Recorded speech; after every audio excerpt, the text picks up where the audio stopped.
নমস্কাৰ বন্ধু বান্ধৱীসকল। তো আকৌ এবাৰ মই তোমালোকক নলেজ বি চেনেলটোলৈ স্বাগতম জনাইছোঁ। তো মই DLED থাৰ্ড ছেমিষ্টাৰৰ নোটছবিলাক দি আছিলোঁ।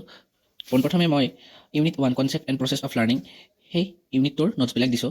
এতিয়া মই ইউনিট 2 কনচেপ্ট ফৰ্মেশ্যন মানে ধাৰণা গঠন এই ইউনিটটোৰ মই নোটছবিলাক দিম। এই ইউনিটত 6টা টপিক আছে। এই 6টা টপিক হ'ল মিনিং অফ কনচেপ্ট, ছেকেণ্ডটো হ'ল mental process in concept formation, থাৰ্ডটো হ'ল factors effective development of concept in childhood, ফ'ৰ্থটো হ'ল কনচেপ্ট অফ ইণ্টেলিজেঞ্চ আৰু ফিফ্থটো হ'ল role of intelligence in concept formation আৰু শেষৰটো হ'ল Bruner's model of concept learning and Piaget's view of concept formation. So' মই এই ভিডিঅ'টোত প্ৰথম 4টা topic 2.1 meaning of concept, 2.2 mental process in concept formation, 2.3 factors effective development of concept in childhood আৰু 2.4 concept of intelligence এই 4টা টপিকৰ বিষয়ে আলোচনা কৰিম।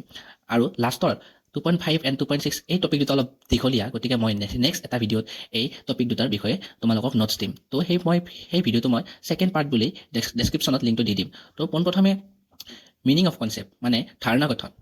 ধাৰণা গঠন কি? ধাৰণা গঠন হৈছে সকলো ধৰণৰ শিক্ষণৰ মৌলিক উপাদান। ধাৰণা হৈছে এক বিমূৰ্ত ভাৱ য'ত কিছুমান উমৈহতীয়া বৈশিষ্ট্য বা গুণ থাকে।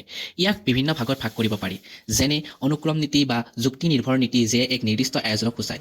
শিশুৱে সাধাৰণ কিছুমান ধাৰণা যেনে সিহঁতৰ চাৰিওকাষৰ বস্তু, পানী, মাতৃ, গাখীৰ, গছ, গিলাচ আদি সংস্পৰ্শলৈ আহি ধাৰণা গঠন কৰে। এটি শিশুৱে ধাৰণা তাৰ ঘৰৰ পৰিৱেশৰ পৰা গঠন কৰিবলৈ আৰম্ভ কৰে। গুণগত আৰু পৰিমাণগত ধাৰণা শিশুৱে অভিজ্ঞতাৰ পৰা অৰ্জন কৰে। উদাহৰণস্বৰূপে, বস্তি অঞ্চলত জন্মগ্ৰহণ কৰা শিশু এটিৰ চহৰৰ উচ্চ বংশত জন্মগ্ৰহণ কৰা শিশু এটিতকৈ ঘৰ বা পৰিয়ালৰ ধাৰণা অন্য হয়। কিন্তু বিদ্যালয় আৰু সম্প্ৰদায়ৰ পৰা সকলো শিশুৱে প্ৰায় একেধৰণৰ জ্ঞান অভিজ্ঞতা অৰ্জন কৰে। তো নেক্সট কুৱেশ্যনটো হ'ব পাৰে ধাৰণা মানে কি? যে কনচেপ্ট, হোৱাট ইজ কনচেপ্ট? তো ধাৰণা হৈছে পূৰ্ব অভিজ্ঞতাৰ বিমূৰ্ত ৰূপ, মনলৈ অহা সাধাৰণ চিন্তাবোৰেই ধাৰণা। সাধাৰণ অৰ্থত ক'বলৈ গ'লে ধাৰণা হৈছে যিকোনো বস্তু বা ঘটনা পৰিঘটনাৰ সম্পৰ্কে আমাৰ মনলৈ অহা বিচাৰ বিবেচনা।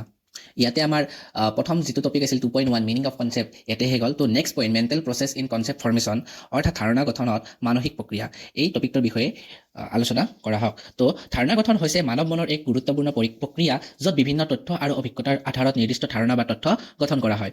তলত এই ধাৰণা গঠনৰ প্ৰক্ৰিয়াৰ বিভিন্ন মানসিক দিশ আলোচনা কৰা হৈছে। তো প্ৰথমটো হ'ল ধাৰণা গঠনৰ প্ৰাথমিক পৰ্যায়।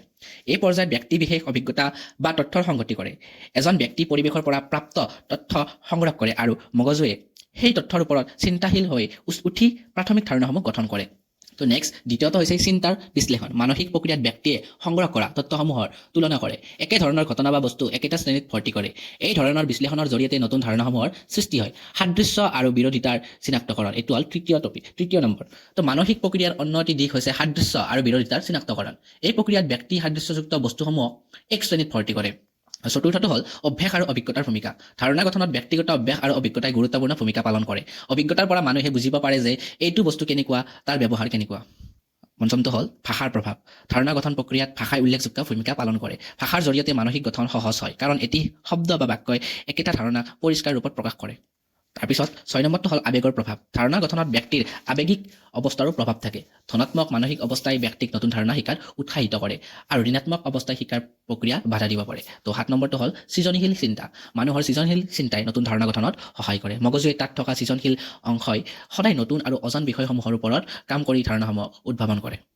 তাৰপিছত এটা কুৱেশ্যন আহিব পাৰে যে ধাৰণা গঠনত শিক্ষকৰ ভূমিকানো কেনেকুৱা? এনেকুৱা কুৱেশ্যন আহি থকা দেখা যায় পৰীক্ষাবিলাকত DLEDৰ। তো ইয়াৰ উত্তৰটো হ'ল সাধাৰণতে শিশু এটাক 5 বছৰ বয়সত বিদ্যালয়ত নামভৰ্তি কৰি দিয়া হয়। প্ৰথম অৱস্থাত শিশুৱে মূৰ্ত আৰু সহজ সৰল বস্তুৰ প্ৰতি ধাৰণা গঠন কৰি লয়। শিক্ষকে শিশুৰ মূৰ্ত বস্তুৰ প্ৰতি থকা ধাৰণাটো উন্নত কৰি জটিল আৰু নতুন ধাৰণাৰ লগত পৰিচয় কৰাই দিয়ে। শিশুৰ মনত পৰিৱেশৰ প্ৰতি গঢ় লৈ উঠা ধাৰণা এক স্বকীয় বৈশিষ্ট্য আছে। এই ক্ষেত্ৰত শিক্ষকে শিশুৰ ধাৰণাৰ প্ৰয়োজনীয় বিকাশ সাধনত বিশেষভাৱে সহায় কৰে। তো ইয়াৰে কেইটামান পইণ্ট মই দি দিছোঁ তলত। শিশুৰ মনত ধাৰণা গঠনৰ আটাইতকৈ উপযোগী আৰু ফলপ্ৰসূ কৌশল হৈছে প্ৰত্যক্ষ অভিজ্ঞতা প্ৰদান কৰা। বস্তু এটাৰ প্ৰতি মনত প্ৰতিচ্ছবি গঠন কৰিবলৈ শিশুক বস্তুটোৰ প্ৰাথমিক জ্ঞান দিব লাগে। উদাহৰণস্বৰূপে, এজন বিজ্ঞান শিক্ষকে শিশুক ফুল এপাহৰ বিভিন্ন অংশৰ বিষয়ে জ্ঞান দিবলৈ যাওঁতে মৌখিকভাৱে কোৱা বা অকল ছবি দেখুৱাই ধাৰণা দিয়াৰ পৰিৱৰ্তে এপাহি সতেজ ফুল দেখুৱাই বিভিন্ন অংশৰ লগত চিনাকি কৰাই উপযুক্ত জ্ঞান দিব লাগে। তো নেক্সটটো হ'ল শ্ৰেণীকোঠাত কিছুমান বস্তুৰ প্ৰত্যক্ষ অভিজ্ঞতা প্ৰদান কৰাটো সম্ভৱ নহয়। যেনে বা উদাহৰণস্বৰূপে, যদি শিক্ষকজনে শিশু এটাক এটা হাতীৰ ধাৰণা দিব বিচাৰে, তেন্তে হাতীটো প্ৰত্যক্ষভাৱে দেখুৱাবলৈ শ্ৰেণীকোঠাত আনিব নোৱাৰে। এনে ক্ষেত্ৰত ছাত্ৰ ছাত্ৰীসকলক প্ৰত্যক্ষ জ্ঞান আৰু অভিজ্ঞতা দিবলৈ চিৰিয়াখানালৈ লৈ যাব পাৰে। আকৌ যিকোনো বস্তুৰ স্পষ্ট ধাৰণা দিবলৈ যাওঁতে প্ৰতিটো বস্তুৰে বিশদ বিৱৰণ দিয়াৰ লগতে বিভিন্ন পৰিৱেশৰ ইয়াৰ অভিজ্ঞতাসমূহৰ জ্ঞান দিয়াটো প্ৰয়োজনীয়। উদাহৰণস্বৰূপে, পানীৰ আকাৰৰ বিষয়ে শিক্ষাৰ্থীসকলে জ্ঞান দিবলৈ শিক্ষকগৰাকীয়ে শ্ৰেণীকোঠাত বিভিন্ন প্ৰকাৰৰ পাত্ৰ পানীৰে পূৰ্ণ কৰি দেখুৱাব পাৰে।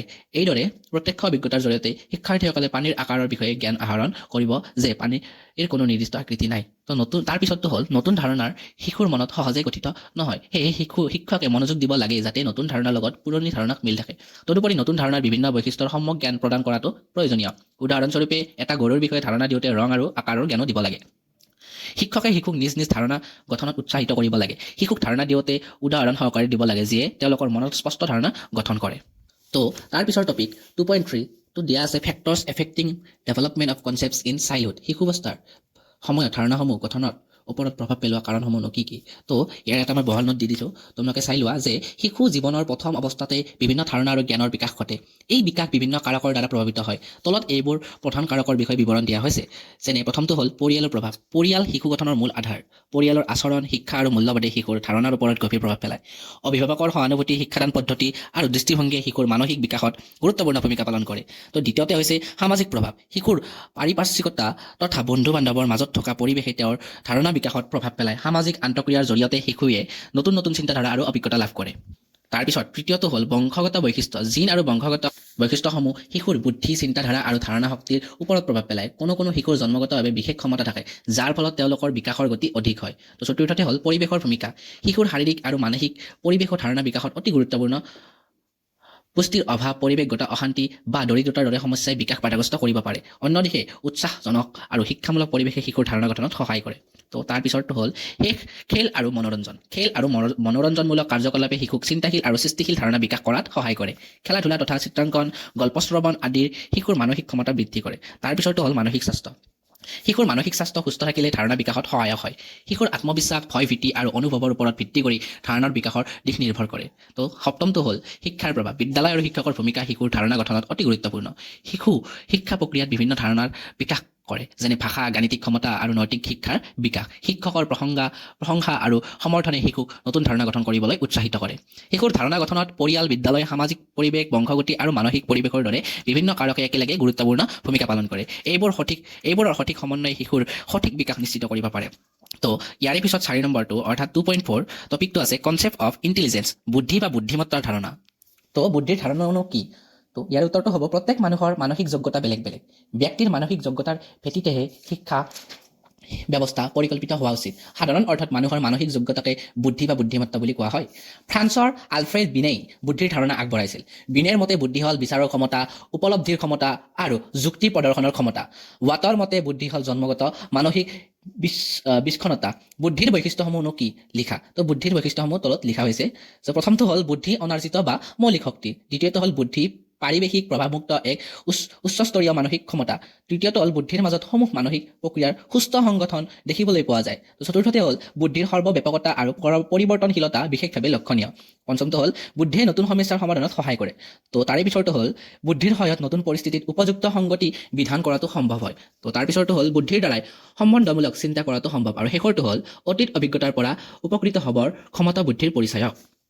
তো এইখিনি আছিল আমাৰ এই ইউনিট 2ৰ কনচেপ্ট ফৰ্মেশ্যনৰ প্ৰথম 4টা টপিক। তো নেক্সট আৰু বাকী থকা টপিক দুটা মই ছেকেণ্ড পাৰ্ট এটা বনাই ভিডিঅ'টো আপলোড কৰিম। তো যদি ভিডিঅ'টো তোমালোকৰ ভাল লাগিলে তো লাইক কৰিবা ভিডিঅ'টো আৰু নিজৰ বন্ধু বান্ধৱীসকলৰ মাজত শ্বেয়াৰ কৰিবা যাতে সকলোৱে নোটছবিলাক উপভোগ কৰিব পাৰে। লগতে চেনেলটো ছাবস্ক্ৰাইব কৰিবা। আৰু যদি ভিডিঅ'টোত কিবা ভুল হৈছে বা কিবা বুজি পোৱা নাই তো কমেণ্ট ছেকশ্যনত তোমালোকে জনাই দিবা। ধন্যবাদ।